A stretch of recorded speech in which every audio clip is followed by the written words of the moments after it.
As we head towards the end of the year, it's always important to have discussions about prevention is better than cure. And that's today's topic. And to introduce it, it's none other than Dr. Nelson Makemba. Welcome to another edition. Thank you for having me, and I'm excited to be here today. We're going to look at a very interesting subject matter.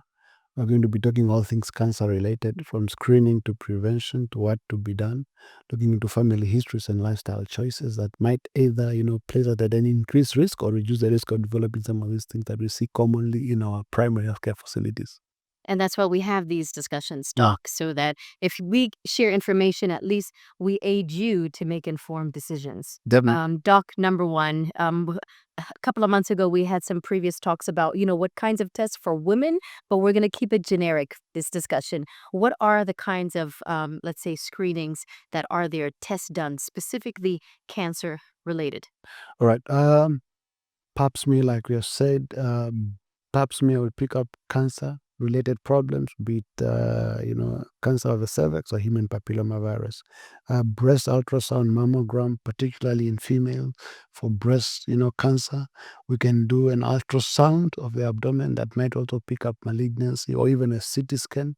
Uh, Men can do the prostate ultrasound. They can have what we call a digital rectal examination to feel for the size of the prostate.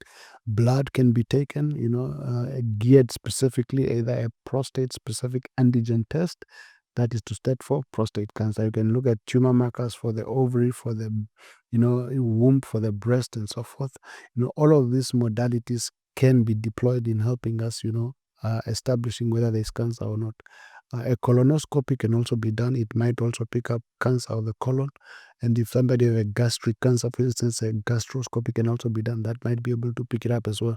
These are some of the simple modalities that we can deploy and we use in the primary care facilities in evaluating our patients. Right. Yeah. Doc, many times it's about the timing. Yeah. And many of, those that discover that they have cancer, it's too late. It's either stage 3, stage 4, only for the mere fact is that we wait for symptoms to force us to the hospitals, right? To the doctors. Definitely. What is the right age for both men and women? Yeah, I think the one thing that we always have to bear in mind is a concept called risk stratification. Now, by that, we basically mean that, if, for instance, you come out of a family line where there has been history of individuals, be it parents or siblings or aunts or uncles, having been diagnosed with cancer, already that means that your genetic pool somehow places you at an increased risk of developing some of these problems. So the earlier, the better. You have to be given into doing routine checkups. So understanding your family history is very important. And then you look at lifestyle. Individual that consume excessive amount of alcohol, for instance, individual that smokes a lot, recreational drugs. You know, uh, Stress in itself over a longer period of time has also been featured. Individuals that are obese, for instance, all those are risk factors that might actually increase one's risk of ending up with one cancer or the other. Again, if you find yourself, featuring in one of those, probably the idea is to get yourself screened as often as you can. I always say rule of thumb in general, by far most of the cancer between age 0 and 30, at least one test a year is good enough. When you get your fourth, floor, meaning 40 years and older, at least twice a year is good enough. And then obviously if your doctor somehow pick up something that is suspicion or whatever, concern they might have, they might then also have a tailored approach, individualized to you to say, okay, given your history, given what we have found, or given what's happening now, I might want to see you every third month or every 6 months.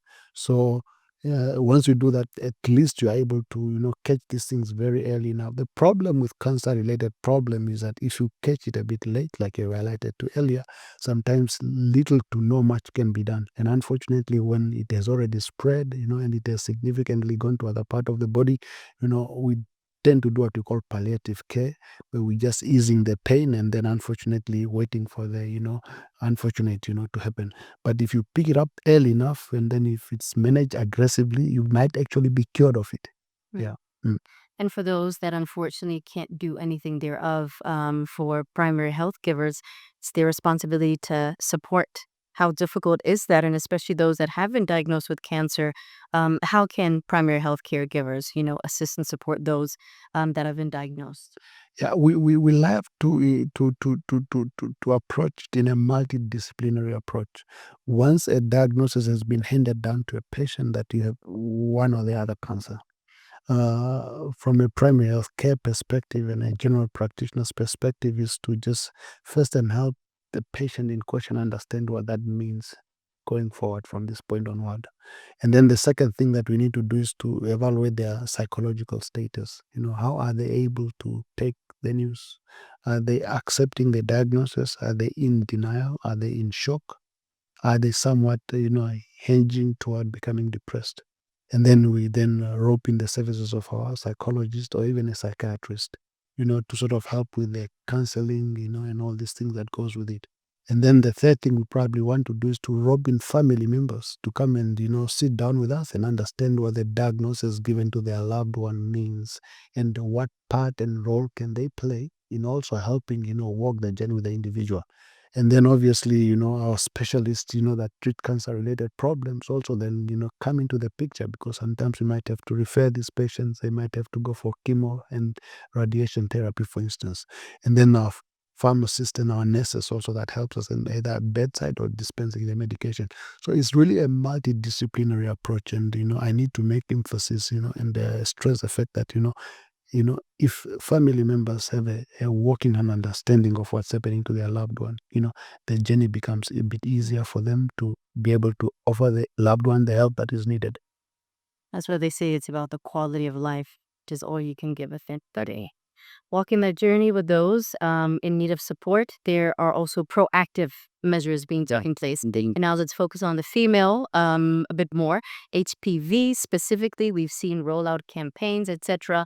And there's a lot of misinformation, especially living in the online digital age. You don't know what's the truth, what is your truth, but what is the online truth. Let's focus on HPV. What are your thoughts around that vaccination being preventative, and also the difficulty with government healthcare givers to give the right accurate information? Yeah. If you look at the human papilloma virus, which is in short HPV, it's not something new. It has been around for years. And if you also look at the vaccine that is being rolled out, it's also not something new. Yeah, especially at a primary health care setting, we have actually been rolling out this type of vaccines for a very longest of time now. The only problem is that perhaps the ministry at the state facilities, they are becoming more proactive. They're actually incorporating it into part of their daily vaccines that we normally give. And I think this is where the hesitance is coming from, the Why not? yeah, why now, Aggressively. yeah, Yeah. and so aggressively. So people tend to think, what is the agenda? I think the ministry is really just trying to protect, especially the young ladies out there.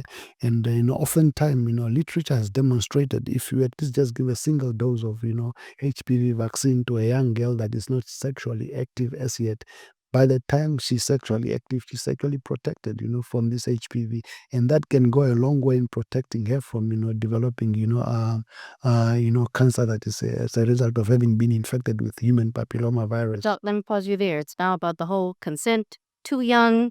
Why do we introduce it at schools, etc.? What are your thoughts on that Yeah. point? Um, Look, the literature is there, the studies has been done, as young as 12 years of age can be given. I think from, the age point of view, I think it's basically just, the ministry needs to engage the community, they need to formulate policies, and help, people understand. Because obviously, if I'm going to vaccinate a 12-year-old, I at least need to get the consent of the parent. So for the parent to consent to their 12-year-old to get vaccinated, at least they need to understand what is in it for their daughter. Yeah. And once we create this kind of dialogues such as this, where we disseminate information in a manner that is comprehensive to the people that are watching and listening to us, it might actually make it better. Also formulating, curriculums in our school systems that oftentimes address some of these topics, in some of our settings might also go a long way, because then when children are taught some of this kind of concept, they take it home, discuss it with their parents. It might actually trigger something in their parents and their curiosity to sort of read and see what this is all about. And for all those that are a bit concerned, I think the idea really is, take it easy, don't be so much worried. Nobody's having an agenda. This is basically done in a safe environment, and the motive is really to just protect your children. The idea is for you to empower yourself with the right kind of information, so that when you make the decision for your children, you are making it in a manner that is actually going to bear fruit and is going to be working out very well for them. You said it so well, Doc. Yeah. Yeah, if everybody can hear that message, the world would be a better place. Doc, any final comment remarks on preventative measures or cancer and testing? Yeah, like we've said, cancer is, the problem with cancer, time is of essence. If it picks up early and promptly and aggressively managed, you can be cured of it. The problem comes when you present a bit late. So the idea is getting to a mode of routinely getting yourself checked out. A lot of people are afraid of going to doctors.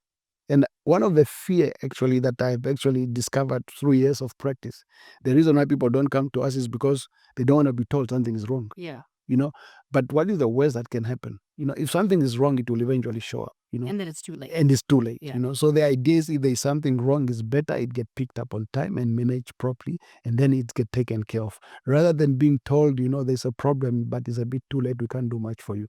So the idea is to just go out there, make sure you talk to your doctor, ask all the necessary questions, present all your concerns, let the doctor answer all the questions, and then do all the necessary tests that are tailored to you, that is of your that is actually going to help you, either make a diagnosis or reassure you that there's no problem, and if there's a problem, then your doctor is able to actually go ahead and manage it for you. Doc, thank you. We always appreciate you. So it's a pleasure being here, and I'm looking forward to more dynamic conversations of this nature. There you have it, Dr. Nelson Makimba, setting the record straight and also advising you on the things that you could do to be proactive. Please give your comment, your suggestion, and don't forget to subscribe.